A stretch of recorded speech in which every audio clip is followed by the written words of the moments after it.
Hi, I'm Mark, and yes, I am Mark, and I'm passionate about English. This is the 5th mini lesson, which will be on YouTube and also my website, passionateaboutenglish.com.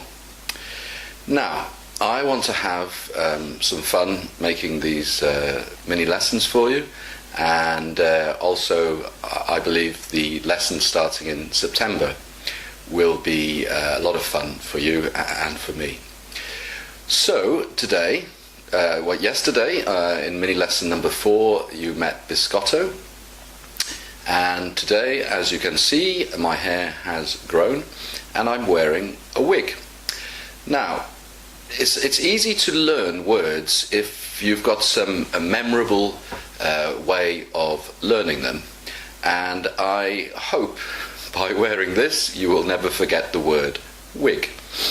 Of course, some people do wear a wig for vanity, and they try to make it look like it's their real hair, but this is actually a joke wig for going to parties or whatever. And let me just teach you another word, bald, B-A-L-D. So if somebody asked you, what does Mark look like? You would probably say, well, he's bald and but incredibly handsome. That's your joke for today. Okay, let's begin the lesson then. So today's idiom is, let's get the bag. Always have to put the bags in order so that I don't choose from the wrong bag. So obviously I've got idioms in one bag, phrasal verbs in another bag, and collocations in the other one. Okay, so let's have a look at this. Right. Okay, so just show you it there, and of course when I edit these videos after recording, I'll put it at the bottom of the page. So the idiom is, we don't see eye to eye. It's a very simple but again very common idiom. I won't teach, there are many idioms, but some are not so common as others. But I'm only going to teach you the very common useful ones, the ones we use a lot in everyday language, in natural English. So let me explain. We don't see eye to eye means we don't agree on things. Let's say my mother doesn't like me making English videos, for example, or she doesn't like the clothes I wear, or she thinks she doesn't like me having a bit of a beard here. Actually, this is called a goatee. It's when you only have a mustache and a small beard, not on the sides. That's called a goatee. Okay, so she doesn't like I say, the way I dress or whatever.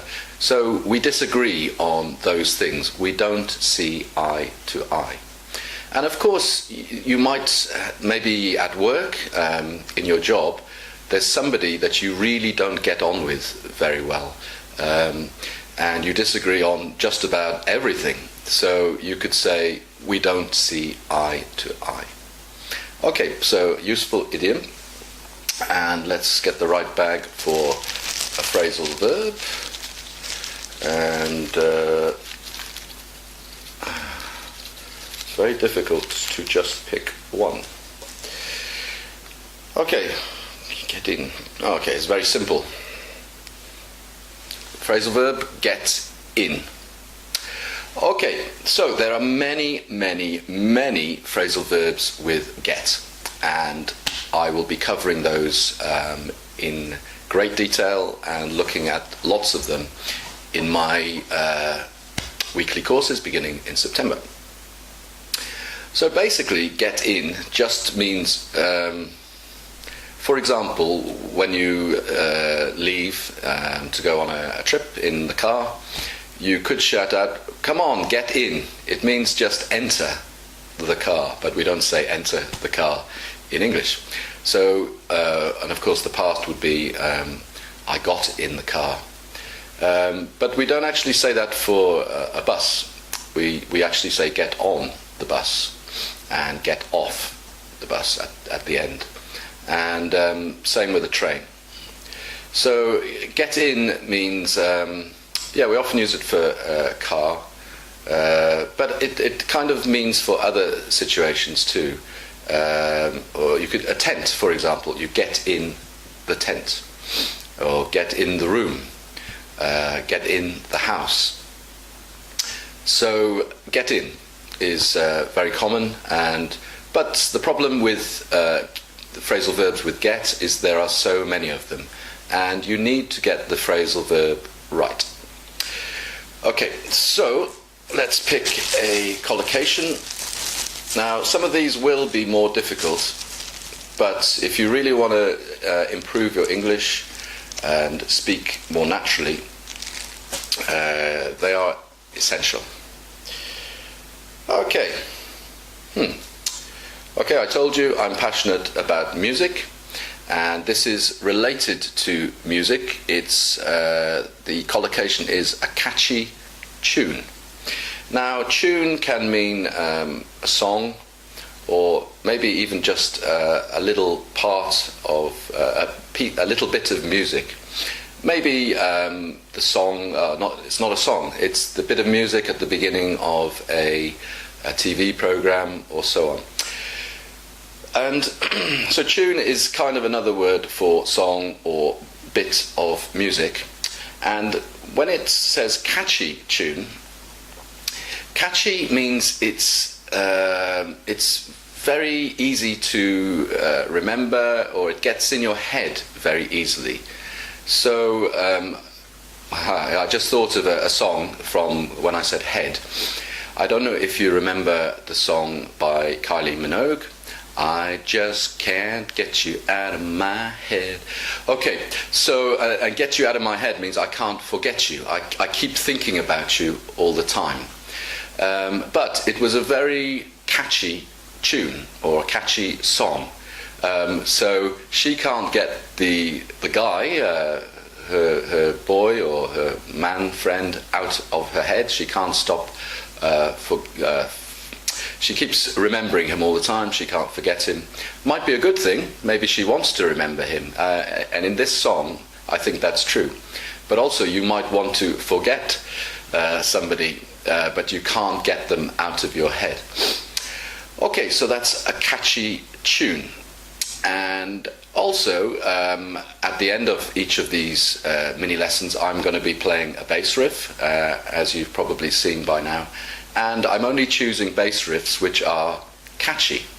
They're memorable. They kind of stay in your head more easily than other bits of music. So that's the collocation for today, a catchy tune. Or you could also say it's very catchy. You don't always have to say catchy tune. But the words, because collocation means words that go together very often, that's why I'm teaching you catchy tune. Okay, let's have a look at some jokes. So I just open the book and see what happens. Okay, this is kind of working out just right. I think I was talking about something in the last mini lesson, and then the joke was appropriate, related to what I'd been saying, and it's happened again. So the topic, or the section in the joke book, is about cars and motoring. So this is where I have to take my glasses off. Okay, so I'm going to quickly look at there's about 30 jokes on each of the 2 pages, and so I need to find a short one and one which I can quickly see is not awful. Okay, so here's one which looks quite funny. So the joke is, a constipated elephant travelling up the motorway has shed its load. Drivers are advised to treat it as a mini roundabout. Okay, so I like this. So you know what an elephant is. A constipated elephant. If you are constipated, it means you can't go to the toilet very well. and maybe 2 days, 3 days. So yes, you understand, constipated. Motorway, this is what we call in Britain the long and big roads, which well, in other countries you call them freeway or autostrada, autoroute, autobahn, and so on. But in Britain we call them motorway. The big road, often it has 2 or 3 or sometimes even 4 lanes going in each direction, and no traffic lights usually, and of course they are built to make it quicker for people to go longer distance. Okay, now shed its load. We often talk about a truck or a lorry shedding its load. It means that the stuff or the things that the lorry, the truck is carrying have somehow come off because the truck was in an accident or they weren't on properly, so they are all over the motorway. So drivers are advised to treat it as a mini roundabout. Treat means view it or see it as a mini roundabout. So it's talking about not a truck now, not a lorry, but an elephant. In this case, shed its load means it's gone to the toilet on the motorway. Of course, this is just a joke. It's not very likely or real in any way. So, and to treat it as a mini roundabout, to treat the, well, okay, it's not a particularly naughty word, but to treat the poo, we sometimes say, especially children say poo or the shit, from the elephant as a mini roundabout. So a roundabout, we have many, many roundabouts in Britain. When you are driving along the road, you come to a roundabout and then you have to go around and then go off one exit or the other exit or the other exit. And of course, in Britain we drive on the left, so you have to come to it and turn left and then go round and come off the road which you want. A mini roundabout, of course, is much, much smaller, so it might only be a very small little thing in the middle of the road. So this is actually, I find this quite amusing, the way it's written. So to treat the elephant poo as a mini roundabout. So don't drive into it, you go around it. All right. Okay, one more joke. Okay, it's also to do with, well, when I said cars, it's actually to do with driving. But this is to do with a car. A man comes home from work and is greeted by his wife. She tells him she has good news and bad news about their car. The man says, "Okay, so give me the good news." His wife replies, "Well, the good news is the airbag works." Okay, so again, I think this is quite a funny joke. So a man comes home from work and is greeted by his wife. Greeted by his wife, "Hello, darling," or "How was your day?" etc.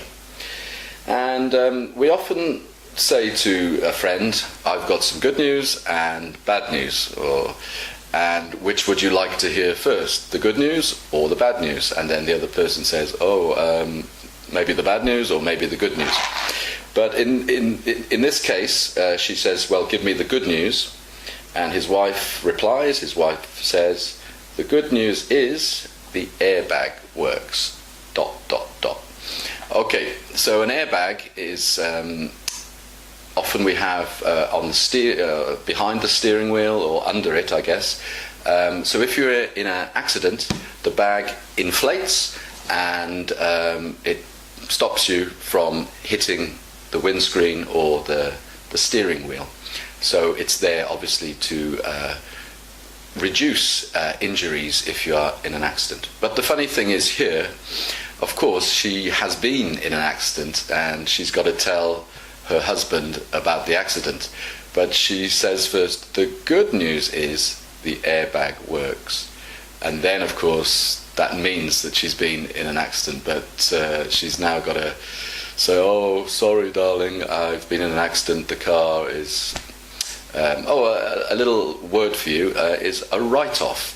A write-off with a car means it's completely no good anymore. It can't be repaired. But we don't know in this case whether it was a write-off or not, but she's been in an accident and she's finding it, of course, difficult to tell her husband because it's their car, it's not just her car. Okay, so 2 jokes for you today, and you had lots of things I hope are useful. So, as always, if you are interested in my courses, which begin in September, a weekly lesson of about 3 hours, very cheap, you just pay for each 3 months. Please check out passionateboutenglish.com. And check out, if you don't know, means have a look. It also means in a supermarket where you take your groceries, your food, your drink and so on, and there's somebody there who scans or puts the price in the cash register. These days it's usually scanning in Britain anyway, and yeah, so that's the checkout. It's where you take your things and then pay for them. Okay, so thank you very much, and I hope you enjoyed the lesson, and I shall be doing another lesson tomorrow. Thank you very much. Bye. Okay, so this is the bass riff for today, and it's from a very famous band, maybe the most famous band, certainly in Europe, America, very, very, very famous. And if you still don't know, when you hear the bass riff, the hair is a clue. When they began, the wig that I'm wearing, I mean, their hair would have been a bit shorter than this, but kind of similar style. Okay, so this is very simple, but well, I hope I don't make a mistake. I'm not a brilliant bass player, but just having a little bit of fun doing this, and it makes it a nice little competition for you. Okay, so here we go.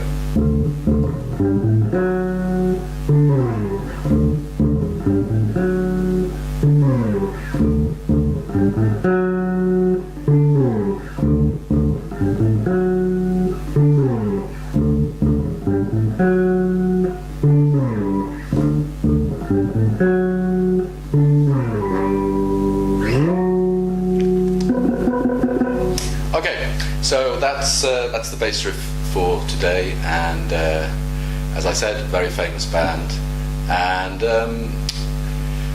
the bass player, a very, very famous person too, and if you don't know, he really was and still is a fantastic bass player. Came up with some of the most recognizable and catchy bass riffs. Okay, thank you very much. See you in the next lesson. Bye for now.